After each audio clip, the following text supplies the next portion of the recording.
has been in manufacturing and production. Excellent. Excellent. He's been retired for about 10 years now. Excellent. My mom is looking forward to retiring this summer.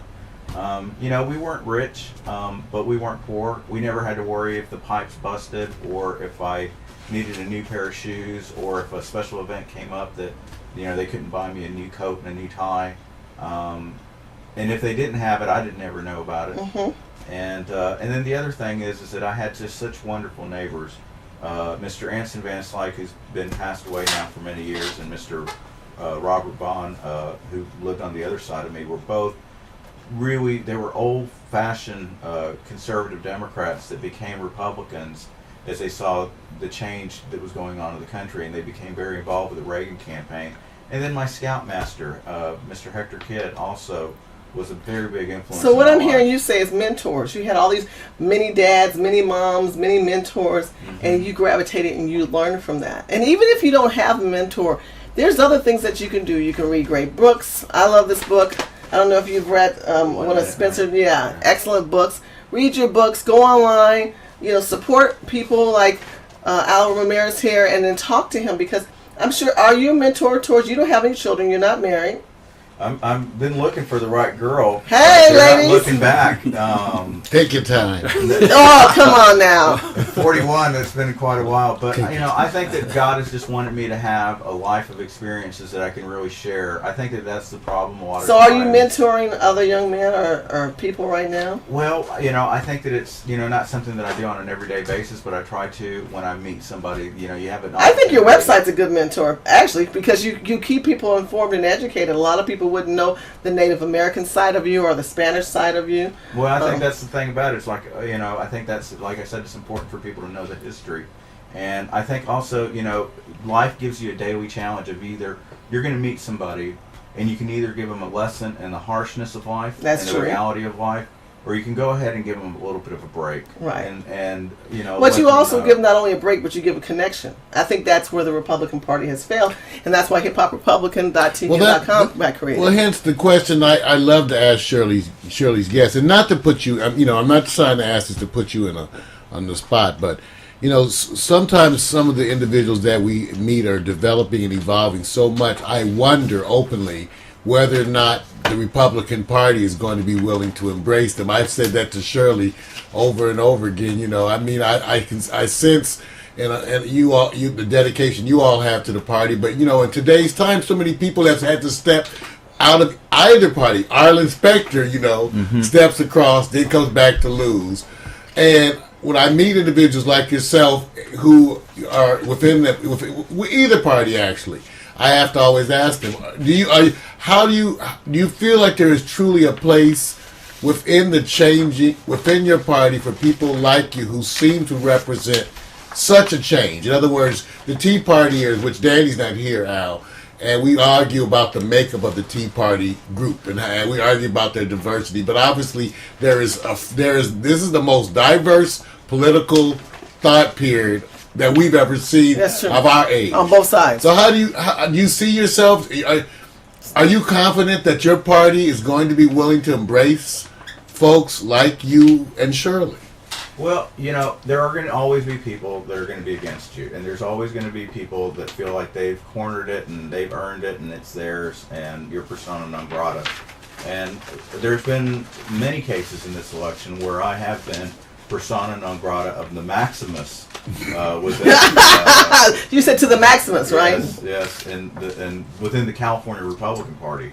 But the National Republican Senatorial Committee knows who I am. Explain who that is. That is the campaign arm, the political activity arm of the Republican Party that is solely focused on electing and developing senatorial candidates. Senatorial candidates. Not city council, not wow. state assembly, right to the not target. Central Committee. Wow. Excellent. But just not president, but strictly, the United States Senate, gaining seats and winning seats and developing the message for senatorial candidates. And it is a privilege, not a right, to be recognized and to be helped by them. Because they only have so many resources, and they have 33 elections. This year they have 36. They almost had 37 if Kay had won her race down for governor in Texas. So you have 33 elections, every 2 years that they have to focus on. And California is a really expensive state. I mean, they can campaign and win in 5 or 6 states for what it's going to cost to campaign. Well, look at the governor's race. Oh, my Exactly. God. Just in the primaries, over $100,000. 100 million. 100 $100 million, excuse me. Sorry. Correct me. $100 million. That's a lot of money. For them to put me on their website, you look at the other states, sometimes they don't even put any of the candidates. Right. They only put one candidate. You look at, Nevada, for example. I think they have 12 Republicans running. They only put 4 or 5 of the Republican candidates on there.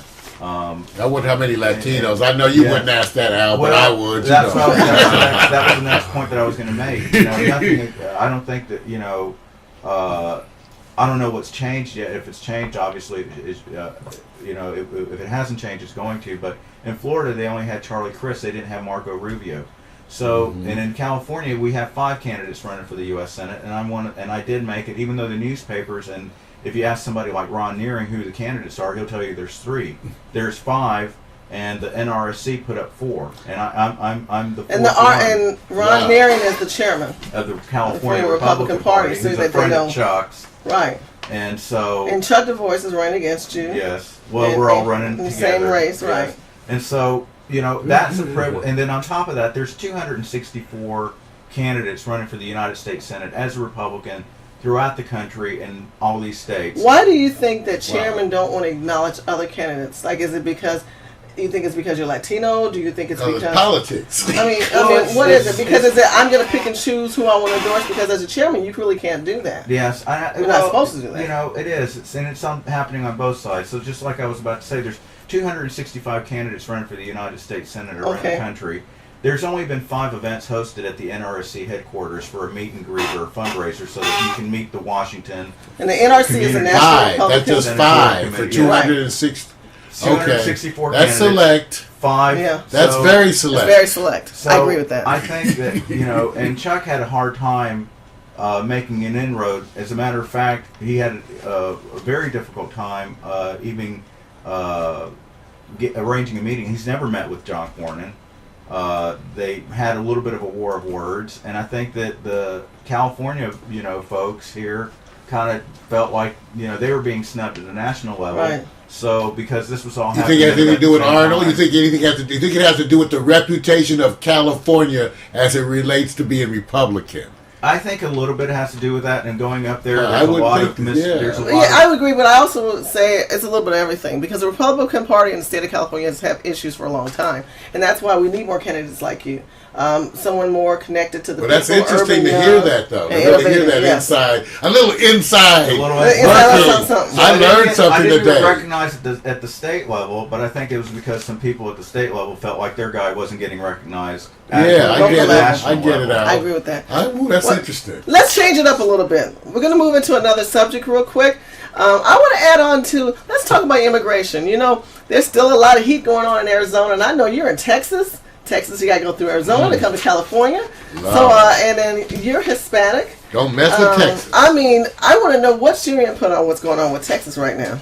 I mean, in Arizona. In Arizona, well, to answer your question real quickly on Texas seems to have it a little bit more under control. I think we could all learn some lessons. Because you're close, you're right on that border too. We're all family right here. Mm-hmm. If you look at the globe. Arizona, I mean, has had it's the nature of the violence of the crime that I think that has really fanned the flames of frustration down there. People getting killed on their ranch. It's an easy story to exploit and to. Do you support the bill? Yes. Why? Because it's just simply asking for people to identify themselves with a driver's license. And right now, bless you, we're not asking for that in a lot of cities, bless you. Thank you. And I think that it's just common sense. We need, people are cutting too many corners. Right.